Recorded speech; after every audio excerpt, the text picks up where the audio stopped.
Lawyers of Reddit. What is a detail that your client failed to bring up to you that completely lost you the case? Opposing counsel. Isn't it true you hit victim in the face with a brick? Client. No. Marcus hit him with the brick. I hit him in the back with a piece of wood. He'd sent a photo of his wife's beaten face to his wife with a message saying something along the lines of this: "Do you want this to happen again?" He came across very well in court up to that point, but his mask slipped when that came out. Yeah, sounds like someone I know. He can keep the mask on for a while, but it starts to slip when his perceived world isn't reality. A buddy of mine case as a public defender. A gal was busted on drug charges, and told him she didn't have any drugs on her when they arrested her. He thought, okay, we'll use that. Turns out, she didn't have any drugs on her when they arrested her because she just sold them to an undercover cop. My house was robbed. In addition to all the stuff the thief took, he also stole a bunch of my suits and all of my neckties. I had a big collection, like 100 or so.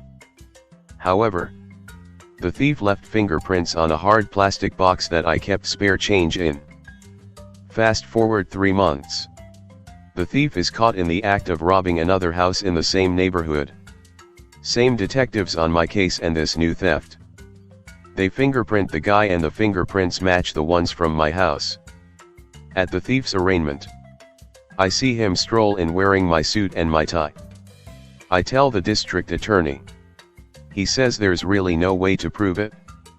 However, the tie he chose to wear was a one-of-kind street map of San Francisco, and I still had all the documentation to prove it. The district attorney's eyes widen and he informs the judge. The judge has the thief placed under arrest again for possession of stolen property. The thief's lawyer was dumbfounded. It was a nice end to a rough situation. Custody case. Client failed to tell me he was previously convicted of felony child abuse for breaking 16 bones in an infant's body. Sometimes I wish we could stone people. Lawyer in the UK. I acted for a member of a famous pedophile hunting group. My client was charged with various offenses relating to his vigilantism. Most seriously, causing grievous bodily harm with intent. He wanted me to fight the case on a public interest defense point that is not available to him in statute or at common law, contrary to my advice. I followed his instructions as I'm bound to do. If the state won't punish pedophiles properly, then it's left to men like my client to take the law into their own hands. A horse's peep argument for a whole host of reasons. His laptop was seized by police and submitted for forensic examination. He had a staggeringly huge database of child pornography on it. He himself was a massive pedo. Edit. Spelling. Edit 2. Spelling again. I beat up pedophiles in my spare time. No one will suspect a thing. Minor traffic cases can be the worst for this. Believe it or not. Because they are short and simple, and oftentimes the client isn't there. So if you get blindsided by something critical, there's often no chance to consult with them to turn things around. I had a simple speeding case. 70 miles per hour in a 55. No big deal.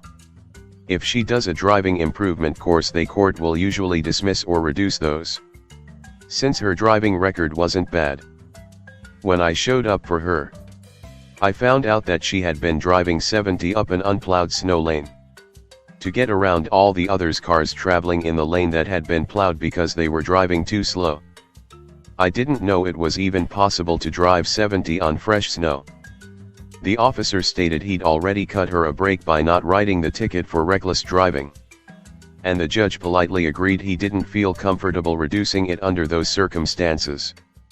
When I called her up after court to confirm, she claimed she'd just forgotten to mention it. Now maybe I've lived too much of my life in the South. But that just boggles my mind as a detail you'd forget when hiring a lawyer for that incident. I would have told her in advance that hiring us was a waste of money. Not to mention the hassle of taking an 8-hour class. And she should probably just go ahead and pay this one. I legitimately do that all the time during consults. Give my honest assessment if the case is even worth doing.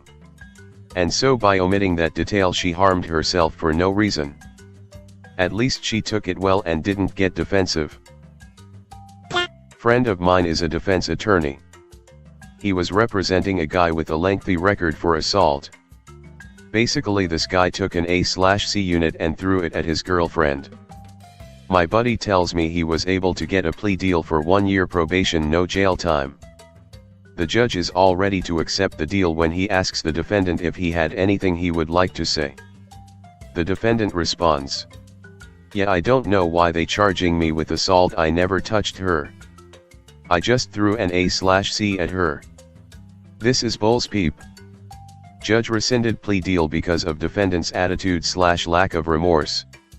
Went to trial and got a year in jail. The idea of having an A/C unit thrown at me is honestly terrifying. Client said his ex owed him a lot of money and that she was trying to get out of paying him back by getting a protective order against him. Seemed reasonable, so I took his case. At the hearing it came out that they were never a couple. That he was sending sex toys to her residence on a weekly basis and that she never asked for the thousands of dollars he gave her over the years. Stripper. We lost. He got laughed out of court and he learned a valuable lesson. Tell your lawyer the good and the bad stuff before trial. There's so many. My dude in a custody battle where the opposing party claims he has a drinking problem and he denies it 1000%. Even after the real talk I have with him asking him to not hide speak from me and to be honest. We go into court and at cross-examination the opposing party provides video evidence of him finishing work, driving to an abandoned parking lot to drink a few tall boys and then going to pick up his kid from school. Every single access visit. He not only didn't tell me that, he forgot to mention that his ex's brother owns a private investigator firm. Beeping idiot. That he filmed his offenses for his YouTube channel. The cops didn't even know. A witness brought it up on day 3 of a trial.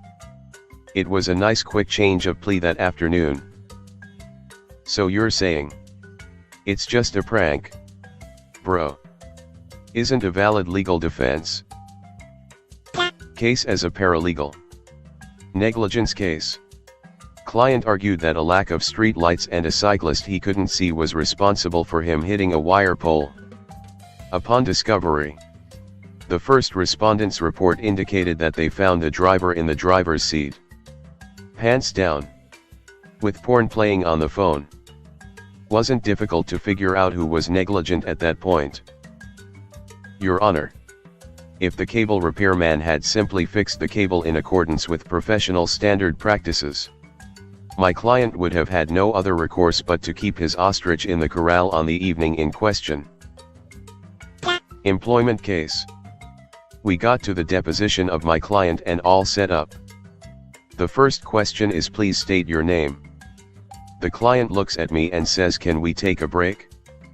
We do, and she pulls me out in the hall to tell me she's lied to me about her identity. She's apparently a serial fraudster and has changed identities 7 times since the 90s. She apparently thought the other attorneys had somehow figured it out and that's why they asked the question. Guy in prison hired me to request a modification of his sentence because he was doing very well, completing a lot of optional programs, no rule violations, etc. He had his family come in and pay and everything to get started. I asked the family and the client if he had requested modification before, because the law said that for his conviction, he could only request modification twice for any one sentence, regardless of if they were granted or denied. Swore up and down he'd never filed before. You can see where this is going.